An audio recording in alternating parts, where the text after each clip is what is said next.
Our next panelist is Dr. Lynn Rainville, Acting Dean of Briar College. Dr. Rainville's research interests cover a range of topics in public history and the study of historic American cemeteries.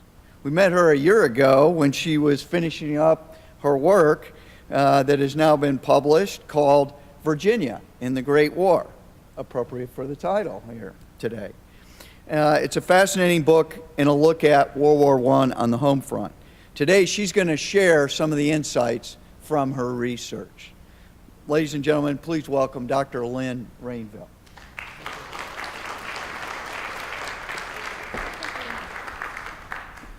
So when Jennifer gave her talk, she said that, she was going to do something other than just all of the officers. And I think I can take that a couple steps further. We're going to go all the way down to a species that isn't human. So we're going to deal with all different types of leaders. And I should say, I was appointed the acting dean of Briar College a couple months ago. And this is where I need to do my quick pitch and say that we are still open. And I hope that any of you who have children, grandchildren, or great-great-grandchildren who are women, that you consider Briar.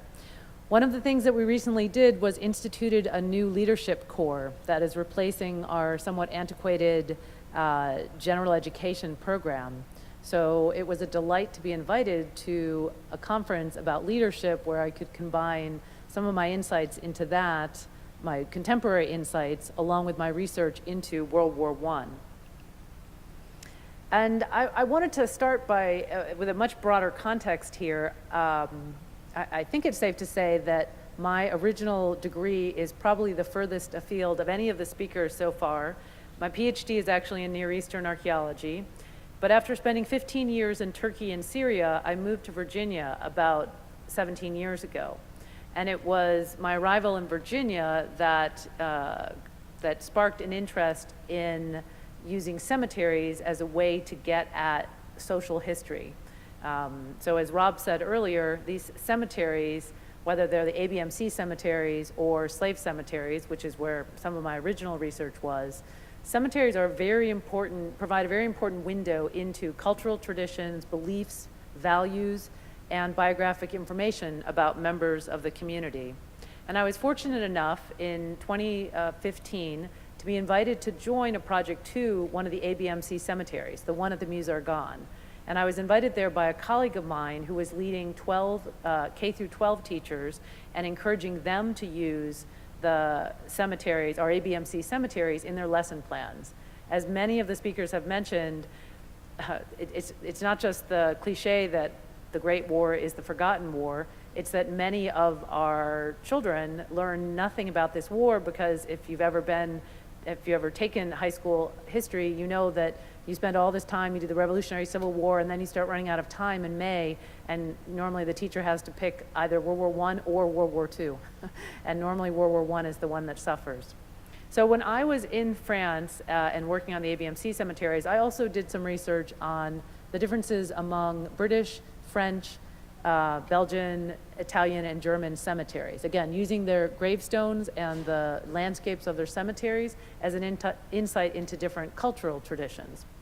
And along the way, my background as an archaeologist, I was very interested in other types of memorials. And what you're looking at here on this slide is a memorial to the 371st Infantry. This was one of those segregated units. And to this day, I believe only recently have we erected any memorial in this country to an all African-American unit in World War I. So the French had beat us to it almost 100 years ago. And as one of the speakers mentioned, and I guess it was Rob, if you notice this has been damaged, this was damaged by the Germans in World War II. And today, this is in a French field. It was relatively difficult. I suppose if my French had been better, it might have been easier to find this. But as it were, it took quite a while to find this. And so when I returned back to Virginia, again, the archaeologist in me was curious what we were doing in Virginia to honor the men and women who served in World War I. And as with many of the projects that I begin, I think to myself, how many memorials can there be to World War I? After all, I wasn't looking for Civil War memorials. And I figured I would find a couple dozen, I would wrap this up in 6 months or so, I created a website so that I could share whatever I learned with the public. And now, a couple of years later, I'm up to about 250, just in the state of Virginia. And as an aside, I'm not cheating. I do not count individual gravestones. Because, of course, if you started counting gravestones, there would be tens of thousands of gravestones in Virginia to the men and women who served. That project was very generously funded by the Virginia Foundation for the Humanities, with help from Department of Historic Resources, and then assistance from some of my colleagues at ODU and University of Richmond.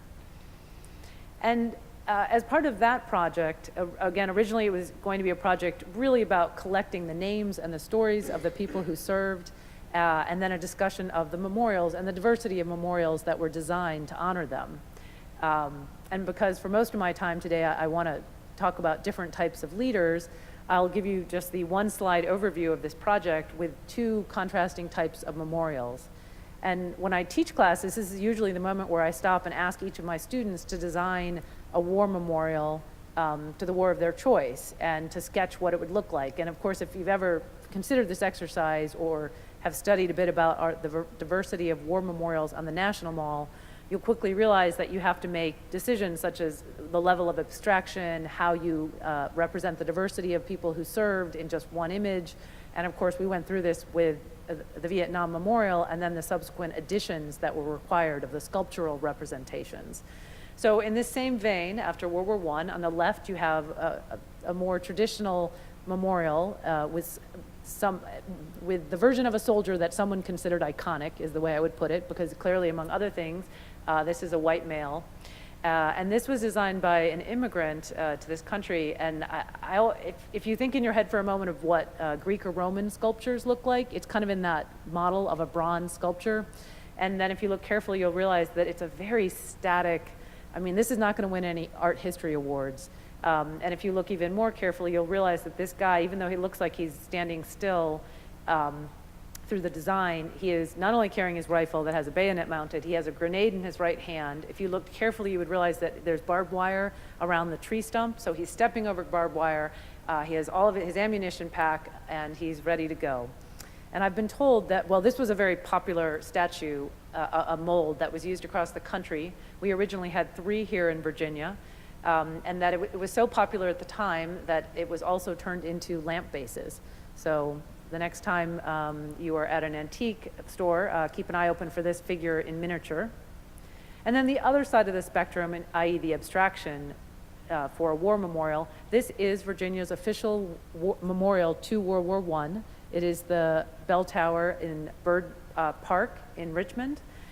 It was designed by another famous architect, Ralph Adams Cram, and others. And if you look in the foreground, you see the star associated with the Gold Star Mothers.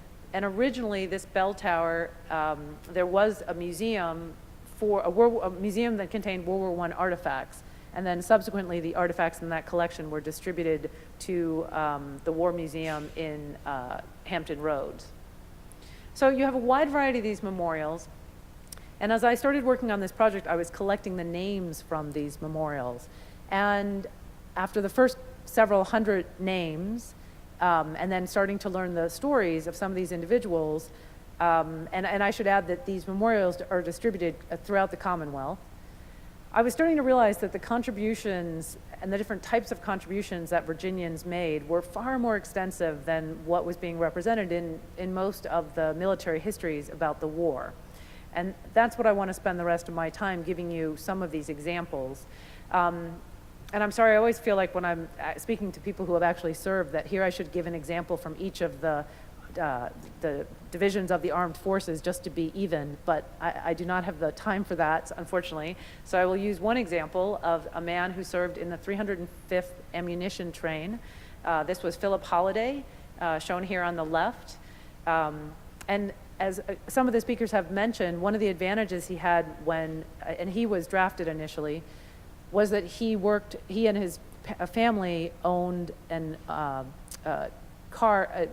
early version of a garage for cars, so he knew more about fixing these trucks and motor vehicles than most Americans would have. And he trained at Camp Lee, and as Jennifer mentioned earlier, he mentions in his letters that he was up from very early in the morning and didn't get to bed until 11 at night, because in addition to his military training, he was one of these individuals. He certainly was not illiterate, but he was being required to do a tremendous amount of studying. Some of the other individuals who served with a tremendous amount of honor and took at great sacrifice were the chaplains, and I think I've noticed on some of the posters that the cadets have done, they've talked about some of the well-known chaplains. And here on the left, in addition to the chaplains and their service, various charitable organizations in Virginia worked to basically hand out a Bible to every soldier, and they were often referred to as the camo Bibles for camouflage. And on the right-hand side, it's going to be a little hard to read, but Mrs. Hubbard, her husband was a chaplain, and she sent 4 of her husband and 4 of her sons to serve. And I should add that in my talk, everyone I'm talking about is a Virginian, because I was very focused on understanding the role of Virginians in the war. And of course, women served in a wide variety of ways. Before I get to some of the ones that you would probably be familiar with, such as the Red Cross, here we have women, these are women's groups in the city of Lynchburg, and they organized themselves to start providing food and beverages to the soldiers who are coming to our many training camps. Virginia had over a dozen training camps in World War I, and Camp Lee alone hit a capacity of over 60,000 men at its highest point. And many of these men were arriving on trains that were going all throughout the Commonwealth. And they would, anytime the train would come to a station, they were very often hungry, and the women in Lynchburg decided to organize themselves to bring food. And this led to, during the war, and for quite some time afterwards, Lynchburg had the nickname of Lunchburg in honor of all the work that they did. And I should add that in Newport News, men and families in Newport News would sometimes greet the train in cars and take people back to their homes to have showers. So that is definitely going above and beyond the call of duty. And then, of course, the Red Cross that served in a wide variety of ways at home and abroad. And they are part of the other expression of doughboys.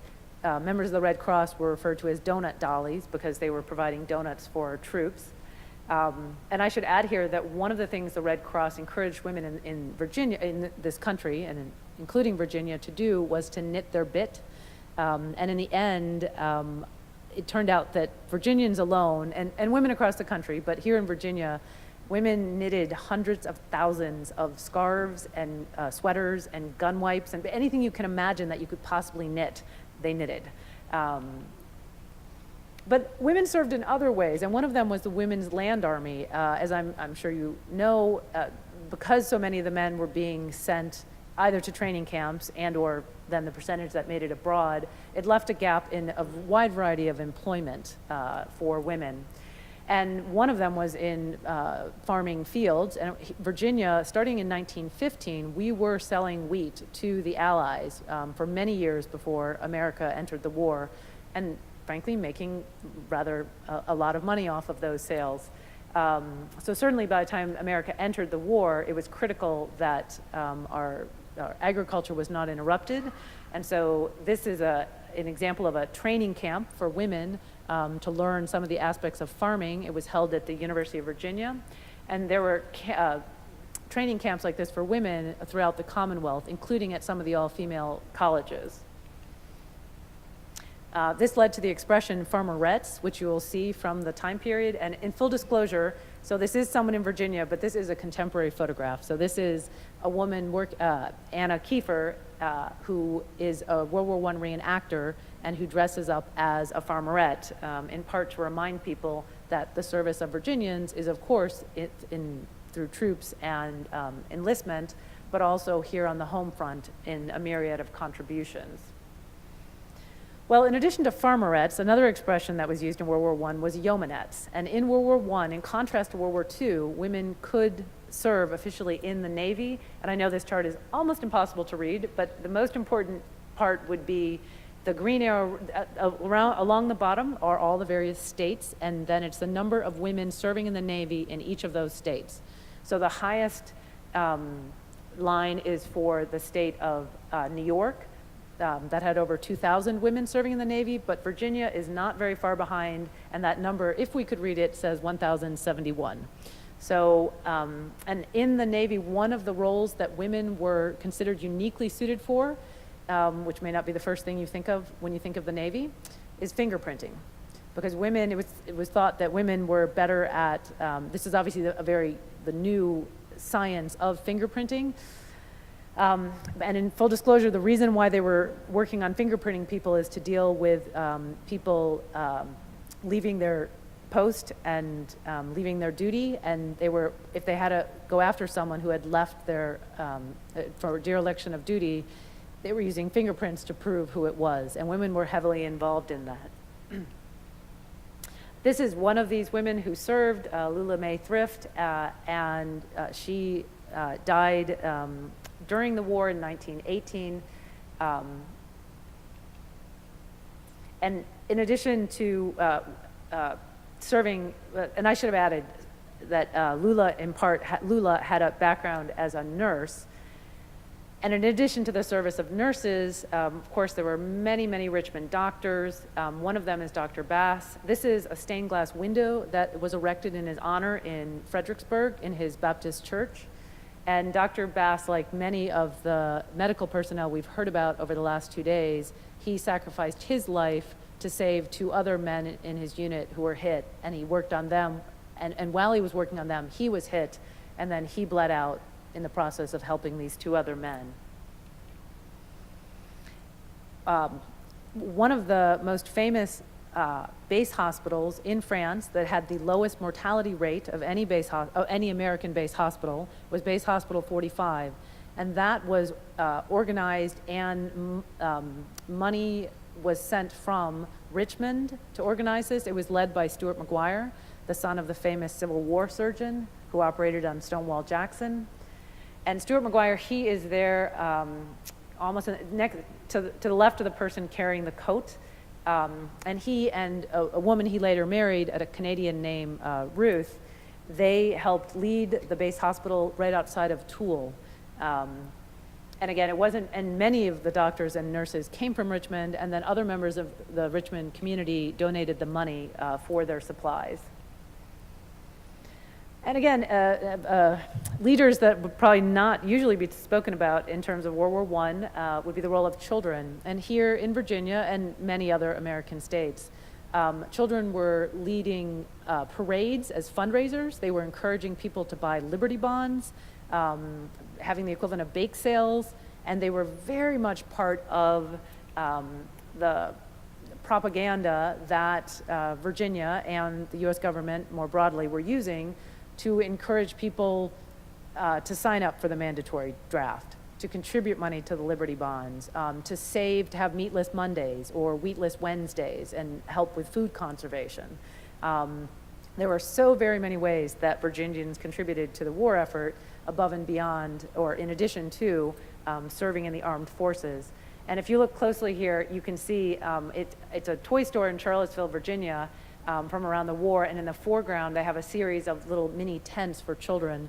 And there are other examples on the University of Virginia campus where children were in like little pup tents to encourage people to buy Liberty bonds. And I should add, not to leave out the 60 and over crowd, that in addition to young children, men who were too old for the draft, they were serving as 4-minute men, and the 4 minutes was a reference to, these were men who would speak before a silent movie would run, and they would basically give an elevator pitch, either to, depending on if it was near one of the 3 drafts that we held, they were either encouraging people to make sure that they registered, or encouraging people to contribute in some way, either through money or through conservation efforts. I'm going to come back to that in 1 second. I feel this is a moment where Virginia, that we have to talk about horses, because horses have been referenced by several speakers, but the statistic that I have not yet heard is that Virginia alone sent 400,000 horses and mules across the Atlantic to participate in the war effort. And this began in 1916, so again, before we entered the war. And this will come probably as no surprise to anyone who is actually a Virginian, because Virginia, of course, had a very long equestrian history, not just in terms of war mounts, but in terms of breeding and raising horses. And one of the largest remount depots was in Front Royal. Today it's the Smithsonian's Biology Natural Conservation Institute. And that is shown here in this aerial photograph. And at that remount depot, they're right in the Shenandoah Valley. So they were using their location to work with people who had been breeding horses for a very long time. They founded this remount depot years before we entered into World War I, but then after we did, that was one of the supplies that Virginia was sending to the Allies. And one British sergeant estimated that 70% of his mounts were actually Virginian horses. And unfortunately, as you know, the fate of most of these horses, I think the average life expectancy for a horse in World War I, from the moment when it entered a theater of war, was about 50 days. So there was constant need for resupplying. And of course, Kidron is one of Pershing's horses. And in case you're wondering, I always find it fascinating that not only did the horse, of course, outlive Pershing, but this particular Kidron was born in 1907 and lived to 1942.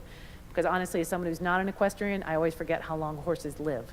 And when Kidron died, finally, Kidron and Jeff are buried at the racetrack at the Remont Depot. And they have memorials to almost 24 horses that served as early as for the Spanish-American War and then into after World War I. These horses were so important that this man, Anton Dildar, who was a Virginian, a first-generation German-American, he also was an early, what today we would call a biochemist. And unfortunately, although his father had served in the Civil War, and he was born right outside of Front Royal, he became very disillusioned with the war, and he spent a time studying. Some of his post-medical degree was at University of Heidelberg. And when he came back from Heidelberg, he turned out to have a talent at creating in a laboratory glanders and anthrax. And he devised a plot to poison some of those horses because he knew that, and this was again back in 1916, he knew that if he could, that this would be one very important resource that he could decimate by infecting these horses right before they got on their transatlantic ships, because both glanders and anthrax is very contagious. So he was poisoning sugar cubes and paying Baltimore dock workers to feed the cubes to the horses right before their shipment. Well, fortunately, this plot was uncovered. Basically, people talked on the docks, and it was uncovered very quickly. After that, he fled to Mexico and then on to Spain. And in the ironic end to this story, he died right before the war ended. He died of the flu in Spain. And this is where I have to give a shout out to poor Spain. The Spanish flu did not originate in Spain. Like, it is not Spain's fault. Spain had one of the least restrictive policies on journalists during World War I. So the reason why it earned the moniker the Spanish flu is because that was one of the first countries that was reporting honestly that their people were dying in large numbers of a very bad case of influenza. So in this country, for example, the first, there is some debate over this, but most likely the first case was in Leavenworth in Kansas. So we could call it the Kansas flu, not Spanish.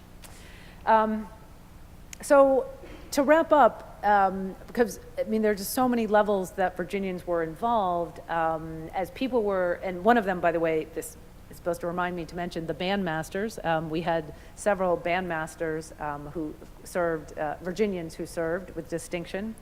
But as they came home, and as I think Mike mentioned yesterday, that the segregated units, it was segregation throughout their experience, including in the welcome home parades, at least in the South, I should specify. Here in Virginia, most welcome home parades were also segregated by race. And here, the memorial you see in the background, this is in Newport News, the Victory Arch. This is it in its original form, but it was meant to be temporary, just like the way for the World's Fairs in this country, they would make temporary buildings very quickly. And so in 1962, if you've seen this more recently, it was replaced with a concrete version. So what you're looking at today is very permanent. Unfortunately, Rob covered this for me, so I don't have to go into a lot of detail of our ABMC cemeteries abroad, and the twist that another important role that Virginians played were in those labor battalions that were predominantly African American, and that meant, among other things, that these groups were having to remain in France for many years after the end of the war, and faced with a very grim task of exhuming bodies months and eventually years after they had fallen. And in the background, this is at the Musargan, the cemetery that was in the video that appeared multiple times with the initial landscaping. And as Rob mentioned, because American families were given the choice in the end of whether or not they would leave the remains of their loved one abroad or to bring them back to this country, for the individuals who selected Arlington National Cemetery, the unidentified remains that were selected via a lottery for the Tomb of the Unknown Soldier is an individual who fell at the Musargan. That's who's buried there.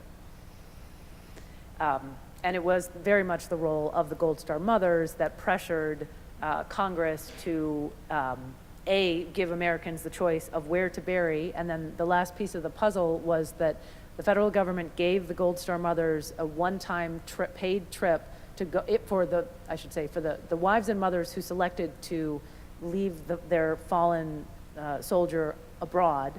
They were given a one-time federally financed trip to France to visit the grave of their relative. And I wanted to end by thanking someone who was a leader in history, and that's Arthur Kyle Davis and the members of the Virginia War Commission. What you're looking here on the left, I know it's very hard to read, but this after the war in Virginia, Arthur Kyle Davis, an academic, was determined to compile a history of the war. And what you're looking at on the left are all of he tried to get people to volunteer from every single county to administer a 4-page questionnaire to everyone who returned. In the end, these people collected 14,000 questionnaires from Virginians. They are a remarkable resource. They are digitized and they are available through the Library of Virginia's website.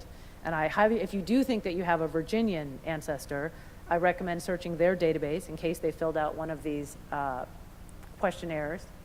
And on the right-hand side, this is a list of, in the end, the War History Commission published 7 volumes about Virginia's role in the war, and they are a tremendous resource. Now, unfortunately, those volumes are all out of print now, although you can often get copies on Amazon. They're out of print, and then because of the way they were collected, there's not kind of one storyline, it's more about individual contributions. And from my experience collecting information about the memorials, realizing there were so many untold stories about people in these communities, everything from children to older members of the community and women and chaplains, that was what inspired me to write a book about Virginia's role in the war in a recently published book. And in the hopes that, in the image on the right, this is the listening post, a statue designed by Charles Keck in Lynchburg. And as you'll notice, the woman, quite possibly a war veteran's widow, has brought her child. And it would very much be my hope that all of us can somehow share our love or interest or our passion for remembering the individuals who served in the war with a younger generation in some way, even if it's as simple as bringing a child or someone younger than anyone in this room, let's put it that way, bringing someone into a graveyard to genuflect at the grave of someone who served in this war, so that 100 years from now we still have people who can remember these stories. Thank you very much.